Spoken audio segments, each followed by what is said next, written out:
Good morning, science fiction and fantasy fans. My name is Paul. Welcome back to A Common Touch of Fantasy. It is September the 2nd, 2017. Today we have a review of Dark Matter by Blake Crouch. The short stories Packing by T. Kingfisher and Children of Thorns, Children of Water by Aliette De Bodard, both from Uncanny 17. Also the comic books Detective Comics 961 and Secret Empire number 7. So let's get right to Dark Matter by Blake Crouch. This is a very similar and familiar story about parallel worlds. If you've watched much television, if you've read many science fiction books, especially if you've watched Doctor Who or maybe some of the DC stories like The Flash, or if you've watched Star Trek, parallel worlds is something that's not unfamiliar to you. In this, Blake Crouch basically is giving you a parallel worlds story. The way he does it, however, is a little bit odd. I don't really get the science. I don't really think the science would actually work. Basically, he is saying that everyone is connected to all of their parallel world selves, and by turning a part of their brain off or on or something of that nature, that you can actually traverse those different parallel worlds. So I'm thinking the science in this is actually more fantasy than science, because the science really doesn't make a whole lot of sense. It's a very familiar story. It's, a guy trying to get back to his home world, trying to get back to his family. And it wasn't until about 80% of the way into this book that something happened that made me think, oh, wow, that was really cool. And that's just a little bit, too late.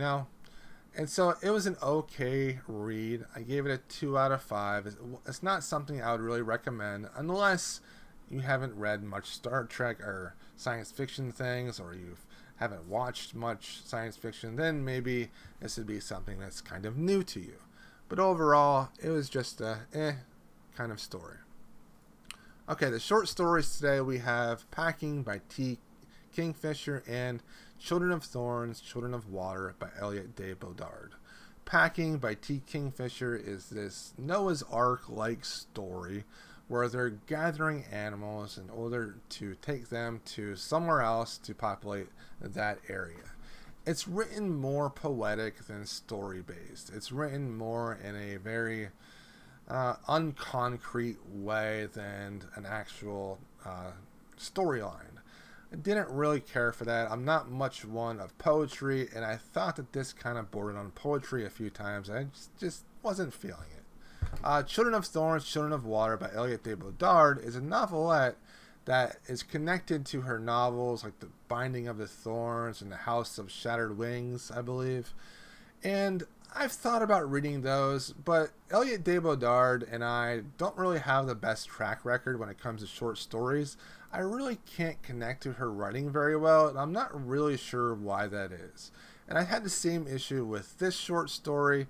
It's basically about this magical house and these two young houseless people that are basically spies trying to break into the house, and bad things happen where these thorn children monsters kidnap one of the spies. So the other spy has to join with one of the people he's trying to infiltrate to go save the girl. It was an alright story. Nothing amazing, nothing exciting. I wasn't that impressed with it. Probably the story that I liked the most out of this issue was The Worshipful Society of Glovers by Mary Robinette Kowal. This had a family dynamic that I loved. It had heart that I loved. I thought it was probably the best story in this issue. It was about the young boy that is trying to help his sister with her seizure issues by working at a glove maker that does enchanted gloves. He can get gloves that are enchanted to help his sister, but they cost a lot of money. And it's basically what he has to do to help his sister. And it was really good. Definitely probably the best one in this issue. I really liked I Built This City for You by Cassandra Call as well. Even though the other stories might have been better narratively, this one had a theme about it of letting go bad relationships and letting go of the past that's really going to resonate with me as I move on in life. Some of the other stories I probably won't even remember, but I'll remember this one from Cassandra Call. The Maurice Broda story was good, and the Cat Howard story was decent, and all of the stories were decent in this, but without a doubt, the Mary Robinette Kowal was my favorite. My favorite essay was Why Millennials Yearn for Magical Schools by Sarah Gailey. And I like this essay as basically her talking about how when she was an adolescent, she was constantly waiting to become special to get her letter to join the magical school. And I paraphrased a little bit of what she said at the end, and this is basically it.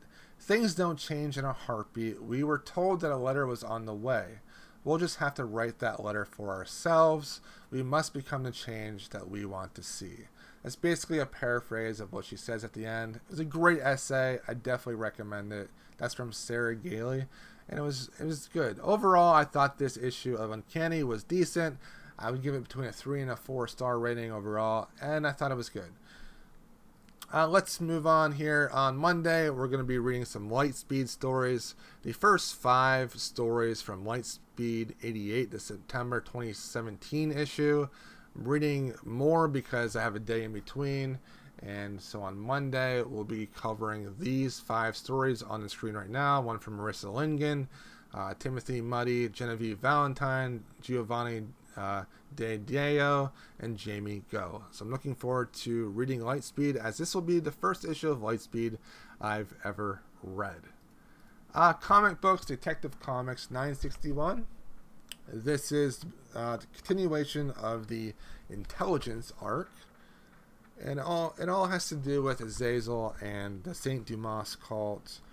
And I really like this. It also has the Tanya in it. I really like her, and it shows more of Bruce's past with Zatanna, and it has a lot of the Bat family in it, and I really liked it. Detective Comics has always been a solid comic for me from DC. Also, we have whoops, that's not right.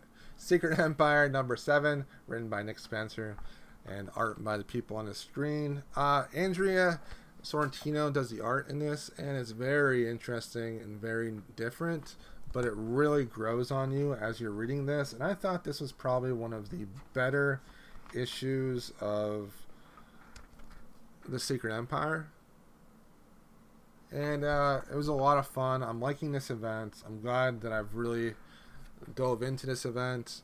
It's not like super amazing, but it's better than Civil War 2. That's it for me for this weekend. I hope you guys have a great rest of the weekend. I'll be back on Monday, on Labor Day, to talk about those 5 short stories and maybe something else that I've read. Thank you guys for watching. I will see you guys on Monday. Also, I forgot to say that my comics for Monday are Captain America number 19 and Extremity number 6. Yeah, Extremity number 6. So I'll see you guys here on Monday.